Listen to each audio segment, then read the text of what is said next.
ఈ నేపథ్యంలో ముఖ్యంగా వల్లభనేని వంశీ, పోసాని, ఇంకా బోరుగడ్డ వీళ్ళందరూ ఉన్నారు. సరే ఆ కోవలోకి బోరుగడ్డని కలపలేము. అదొక ఏదో చెప్తుంటారు, వీళ్ళేమోని వాడు మావాడు కాదంటాడు, ఆయనేమోని నాకు చిన్న ఇలాగ చిటికేస్తే చాలు దానికి ఏదో తగిలించిన సట్ట తీసుకొచ్చి నేనేదో ఎవరి మీదకి వెళ్ళిపోతాను, ఎవరినో పొడిచేస్తాను, నరికేస్తానని అతను చెప్తుంటాడు. కానీ ముఖ్యంగా విజ్ఞత ఉన్న వేరే వాళ్ళ పరిస్థితి వేరు.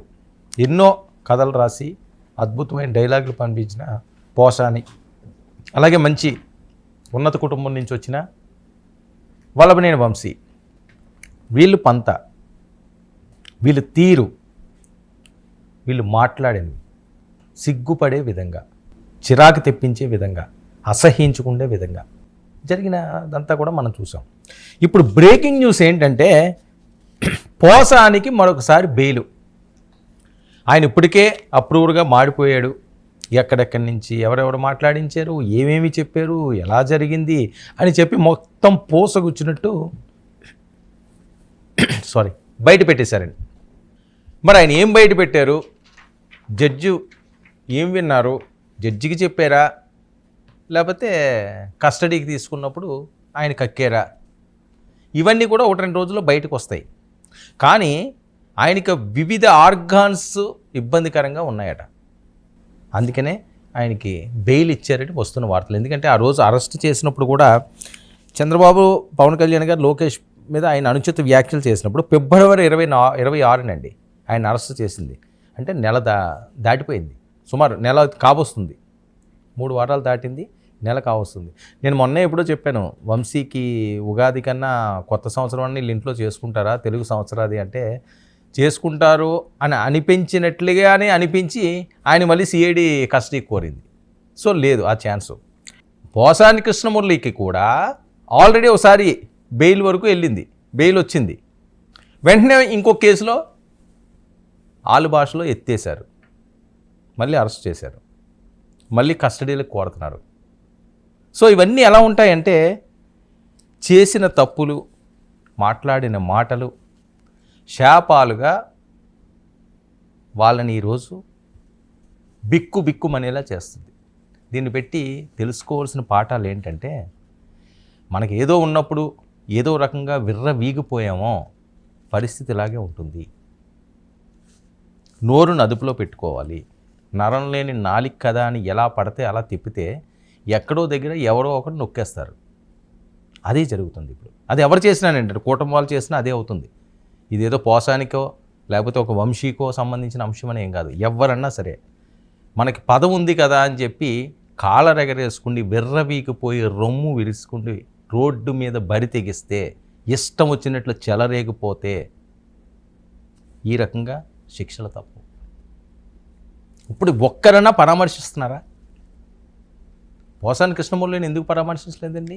సినిమా వాళ్ళందరూనే ఎన్నో సినిమాలు చేసాడే అతను, ఎంతో అద్భుతంగా నటించాడు ఆయన, ఎంతోమందిని అలరించారే. ఒక్కరన్నా అయ్యో పోసాని ఏమైందయ్యా అని చెప్పి ఒక స్వీట్ ప్యాకెట్ ఏమైనా పట్టుకెళ్ళి ఇచ్చారా? జైల్లో ఉన్నప్పుడు ఇవ్వచ్చు స్వీట్లు ఏమైనా, అదేదో నేను వేరే ఫంక్షన్కి వెళ్ళినప్పుడు ఇవ్వాలని ఏం లేదు. ఏదో తినడానికి జైల్లో పెట్టుకెళ్ళిన వాళ్ళకి ఇస్తుంటారు, ఆ క్యారేజ్లను అవన్నో ఇవన్నో, ఫ్రూట్స్ అనో, పోనీ స్వీట్లు కాదు ఫ్రూట్స్. ఆరోగ్యం బాగోవాలి కదా, అనారోగ్యంతో ఉన్నాడు అంటున్నాడు కాబట్టి ఆయన ఎందుకండి ఆయన కలలేదు? ఎందుకు ఆయన గురించి ఒక్కరు ప్రెస్ మీట్ పెట్టలేదు? పోసానికి జరిగింది అన్యాయం అని, నిజంగా అది కక్ష సాధింపుగా చేసి వాళ్ళది ఏ తప్పు లేకపోతే, వాళ్ళ తప్పులే చెయ్యకపోతే, తప్పుగా మాట్లాడకపోతే మన సింపతి ఏది? ఎందుకు వాయిస్లు రాలేదు? ఎందుకు దాని గురించి ఎవరు మాట్లాడలేదు? వల్లభనేని వంశీ ఓకే, జగన్మోహన్ రెడ్డి గారికి తప్పదు, ఎందుకంటే తెలుగుదేశం పార్టీ నుంచి ఆయన పార్టీలోకి వెళ్ళాడు కాబట్టి, ఆయన వెనకాతలే అడుగుజాడల్లో ఆయన కొనసాగాడు కాబట్టి ఆయన వెళ్ళుండొచ్చు. కాక మరి పోసాన్ని కూడా పరామర్శించాలి. పోసాని వాళ్ళు భార్యను పరామర్శించి మేము చూసుకుంటామరా అని చెప్పి ఓకే, ఆయన ఏదో పెద్దరగా చెప్పారు. సినీ పరిశ్రమ జగన్మోహన్ రెడ్డి గారికి ఇందులో సంబంధం లేదు. ఓకే, జగన్మోహన్ రెడ్డి గారి పార్టీకి ఆయన సపోర్ట్ చేయొచ్చు, అందులో పదవి తీసుకోవచ్చు, అది తర్వాత అంశం. కానీ ఆయన చరిత్ర ఏంటి, ఆయన నడిచిన దారేది, ఆయన ఎదిగిన దారేది? సినీ ప్రపంచంలో ఆయన ఉన్నాడు, సినీ కుటుంబంలో ఆయన ఉన్నాడు. ఎందుకంటే సినీ కుటుంబం అంటారు కాబట్టి. మరి ఆ కుటుంబమే నేను దూరం చేసిందే, ఇంకెంతకంట ఇంకా దౌర్భాగ్యం ఏముంటుంది జీవితానికి? మనం ఎన్ని కోట్లు సంపాదించుకున్నా, ఎంత అద్భుతమైన ఉన్నత పదవుల్లో ఉన్నా, ఎంత గొప్పగా మనం ఎదిగినా, మన కుటుంబ సభ్యులు మనం అంటే, మన కుటుంబ సభ్యులు మనం పట్టించుకోకపోతే, మన కుటుంబ సభ్యులు ఈడు అసలు మనకు పుట్టలేదురా అని అనుకుంటే ఎంత నరకం ఆ జీవితం. మరి సినీ కుటుంబం అదే చేసింది కదా. అంటే ఈరోజు తప్పులు తెలుస్తున్నాయా? మరి పశ్చాత్తాప పడుతున్నారా? ప్రాయశ్చిత్తం ఉందా దీనికి అంటే బయటకు వచ్చిన తర్వాత తెలియాలి. కానీ బయటకు వస్తారా రాడా కూడా తెలియని పరిస్థితి. మళ్ళీ ఏవో కొత్త కేసు అంటున్నారు. మరి ఉగాది విడుదల ఉందా లేదా అన్నది మరో రకమైన చర్చ. పోసానికి బెయిల్ మంజూరు చేసిన గుంటూరు సిఐడి కోర్టు ఈసారైనా రిలీజ్ అవుతారా? ఇది పెద్ద ఎత్తున వైరల్ అవుతున్న అంశం. బెయిల్ ఓకే, రిలీజ్ ఎప్పుడు అనేది సస్పెన్స్. ఇది అసలు ట్విస్ట్. కోర్టు బెయిల్ ఇవ్వడం ఇస్తుంది, కానీ రిలీజ్ అవుతారా లేదా అన్నది మాత్రం ఎవరికి తెలియట్లేదు. ఎందుకంటే ఇది రెండోసారి కాబట్టి. మొదటిసారి అయితే బెయిల్ వస్తే రిలీజ్ అయిపోతారు ఈరోజు రేపు అన్నారు. సరే ఓకే, జరిగింది ఏదో జరిగింది. బెయిల్ అన్నది ఖచ్చితంగా కోర్టులు ఇవ్వాలి కాబట్టి, న్యాయస్థానాలు న్యాయపరంగానే వెళ్ళాలి కాబట్టి, బెయిల్ తీసుకునే హక్కు ఉంది కాబట్టి బెయిల్లో రావడంలో తప్పలేదు. కానీ మనిషి మారాలి, మనిషి మారాలి. ఎవరైనప్పటికీ కూడా తప్పులు చేయడం అన్న సహజం అండి, మానవ సహజం. తప్పు చేయని వాళ్ళు ఎక్కడ ఉంటారు ప్రపంచంలో. ఏదో రకంగా ఏదో సందర్భంలో ప్రతి ఒక్కరూ కూడా చిన్నదో పెద్దదో తప్పులైతే జరుగుతాయి, పొరపాట్లు అయితే జరుగుతాయి. కానీ దాన్ని సరిదిద్దుకున్నవాడు ఉత్తమ పౌరుడు అవుతాడు. తప్పు చేయడం ఎవరు తప్పు అని అనరు. చెయ్యకూడదు, ఓకే చేసేసారు అనుకుంటే దానికి ఎగ్జామ్షన్ ఇవ్వచ్చు. మారాడు అనుకుంటే, మారలేదు అంటే ఇంకా భగవంతుడే చూసుకోవాలి. ఇక పోసానికి బయటికి వచ్చే అవకాశం ఉందా అని చెప్పి ప్రశ్నలు, లేక మరో కేసులో మరో జైలుకి తరలిస్తారా? ఇది పెద్ద ప్రశ్న. పోసాని హెల్త్ కండిషన్ బాగాలేదు, ఇది తెలుస్తున్నది. పోసానిపై ఏపీలో 19 కేసులు నమోదు చేశారటండి. ఇంకా 2-3 నడుస్తున్నది, ఇంకా 16 ఉన్నాయి. అదే టెన్షన్ ఇప్పుడు ఆయనకి. ఇంక నేను బయటకు వస్తానా రానా అన్నది. సరే, అది అక్రమంగా పెట్టారా సక్రమంగా పెట్టారా అని కోర్టులు చూసుకుంటాయి. అక్రమంగా పెట్టినంత మాత్రాన కోర్టులు బెయిల్ ఇవ్వడం మానేవి కదా. 19 కేసులు అక్రమంగా పెడితే మరి 19 కేసుల్లోనే బెయిల్ ఈజీగానే వచ్చేస్తుంది. కానీ అక్రమంగా కాదు, సక్రమంగానే పెట్టారు అన్నట్టుగా పూర్తి ఎవిడెన్స్తో ఇస్తున్నారు అని. ఇక పీటీ వారెంట్లు జారీ కావడంతో పోసాని వేర్వేరు కోర్టులకు హాజరవుతుండడం కూడా మనం చూసాం.